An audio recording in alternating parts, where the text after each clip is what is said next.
Good day, I am Marina Kim and you're watching the news from Kazakhstan. The Sirdarya River has flooded a village in the southern Kazakhstan region. As a result, 50 local residents lost their homes and cattle, which was the only source of income. The villagers took shelter at their relatives or friends in Turkestan, with the state providing them no aid at the moment. 50 residents of the southern Kazakhstan region lost their homes to a flood. Sirdarya, one of the biggest rivers of Central Asia, has broken its banks, flooding the village, which can be now accessed only by boat. You could see the road in the beginning, but eventually water went waist deep. Local ecosystem really suffered as a result. Local authorities refrain from commenting about other damages, but residents say that their houses were destroyed, cattle died, and 40,000 hectares of pastures went under the water. The entire village population has moved to Turkestan and found refuge at their relatives' and friends' houses. Orazgelde Murzabekov came back to the village to pick up what was left undamaged. People managed to move out and also to evacuate sheep, but the cattle all died. It's terrible. The cows and horses all died in the water. I can't imagine how we are going to live on if not aided. The district administration promises that the aid will be rendered, but only after water will drop. Otherwise, they say it won't be possible to calculate the damage.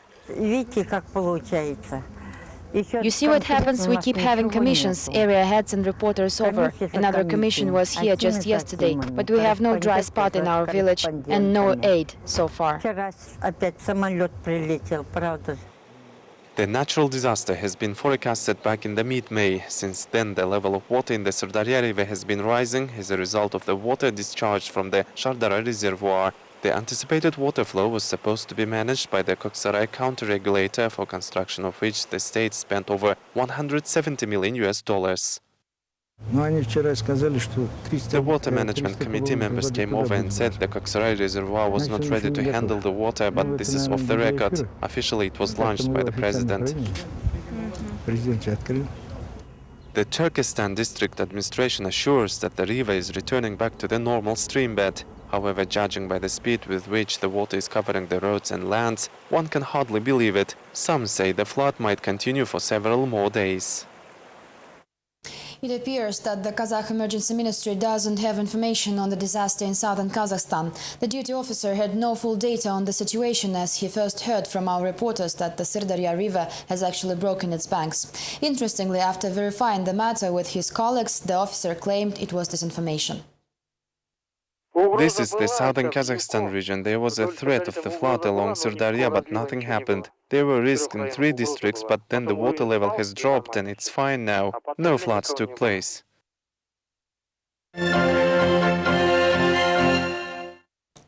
Two protesting miners of Jake Munaygas, Aselkhan Musin and Max Bakay, were arrested by the Aturao police for holding an unsanctioned rally. 15 workers were hunger striking for already 3 days, protesting against the new pay system. On Monday, though, the protesters had to stop the strike as their health conditions worsened substantially. The leader of the labor union, Aselkhan Musin, and public activist Max Bakay were arrested by Aturao police for 7 days, charged for organizing an unsanctioned rally. Last Friday, 15 workers of the Jayuk Munaygas, a production subsidiary of the Kazmunaygas Exploration and Development Company, had organized a hunger strike in protest of the new wage payment system introduced by the employers. However, 3 days later, the hunger strikers had to stop the action because protesters suffered from high fever and chronic illnesses attacks. We are forced to stop hunger striking as the health condition of the workers worsened, but we are not giving up on our demands. Right now we are waiting for the results of the talks with the board of directors. The CEO of the Kazmunaygas Exploration and Production Company, King Jabek Ibrashev, visited the workers recently. The talks, however, did not produce any results. According to one of the workers, Ibrashev privately promised to leave the previous pay system, re-elect the labor union chairman, and stop suppressing the workers. I refuse to comment the situation because issues like this are handled by the headquarters, so please contact the press service in Astana. The leader of the Kazakhstan's Independent Labor Unions Confederation, Sergei Belkin, says he is ready to support his colleagues. The activists have developed their own pay system, which they are going to propose to the company's management. When the employer claims that something is not stated in the law, it's all right. The workers' group may negotiate with employer to include it in the agreement. If the workers are uprising, then the labor union should take a certain position. The workers of Atyrau region have never joined independent labor unions. Moreover, the absence of a lawyer and strong independent leader has always led to ineffective strikes, say the labor union representative. Meanwhile, miners, who have already had negative experiences, do not trust neither employer and unions. The new shift of workers is preparing to continue the strike on Tuesday. While Western Kazakhstan was in striking mood, the capital Astana hosted an event with the idea of interstate cooperation on the agenda. Starting July 6th, the customs union between Kazakhstan, Russia and Belarus will become fully operational. The final agreement was signed during the meeting of the Eurasian Economic Community Summit. Initially, the union was supposed to start working on July 1st, but it has been delayed as Belarus failed to sign it on schedule. Everyone was expecting the reaction of Alexander Lukashenko, which came quite fast. The president of Belarus said his country will join the union only upon mutually beneficial cooperation. Kyrgyzstan's newly assigned president Roza Otunbayeva stated that a special commission is studying the possibilities to enter the union of the three. Since the summit is held on the eve of the President Nazarbayev's anniversary, it featured congratulatory speeches by the meeting participants. It's not a coincidence that this year the Eurozec is 10 years old and our dear colleague Nazarbayev is 70. Well, the organization is younger than me. Don't worry, you don't look older. Both of us initiated the organization, so we are the wise men behind it, so to say.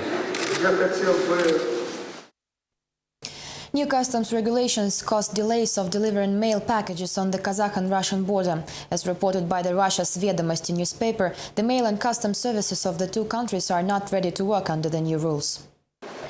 Now the changes apply to sending packages from abroad. In the past, the duties were imposed for all packages with the declared cost of more than $321, whereas now the maximum threshold of tax-free packages reached $1,250. Moreover, the passenger declaration is required for each package now. According to new regulations, the sending of a package worth €200 requires the indication of the addressee's passport data. The customs code now also requires personal presence of the recipient or a customs broker in specific cases.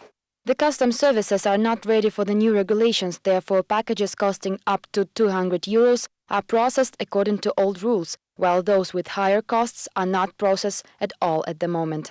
The Russia's major mailing service hotline operators told the Vedomosti reporter that they are not yet familiar with the new regulations. Meanwhile, Pochta России, the Russian post service, is not experiencing any delays with delivering of mail, claims the company's representative, although no one can say whether the situation will change in the future.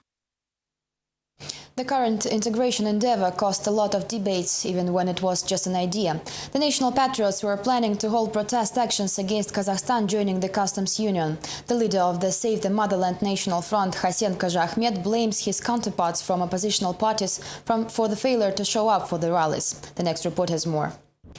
The Eurasian Economic Community Summit in Astana finished its work on Monday. It seems that the previously set plans are being fulfilled with the launch of the customs union. We shouldn't limit ourselves within the CIS, and we must demonstrate that this is beneficial to all members.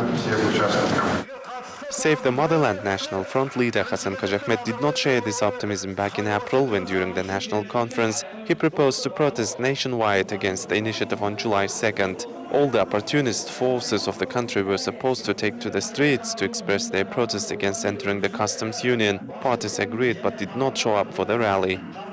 Our generation has no idea what an independent country should be like, what it is like to be independent. If no one knows this, how they are going to struggle for independence? According to Kajahmet, he was advised to collect signatures of objectors instead of organizing a rally, but he refused. Amongst those who stepped back, the activists noted National Democrats, Communists and Social Democratic Party members. If the first two refused to comment the matter, the latter said they had no idea such action was planned at all. No one approached us about this, and if they did, we would discuss it. Of course, we can't just go out and shout no to customs union for no reason. You know our position. In the end, only 10 people joined the action, which proceeded fairly quietly. When the action participants found no support, they simply dispersed. Hasen Kajahmet is not surprised with such outcome and keeps referring to the Kazakhstan newspaper dated back 1992, in which he published a satirical article about Kazakhstan joining Russia. It was titled "Don't Say You Weren't Warned."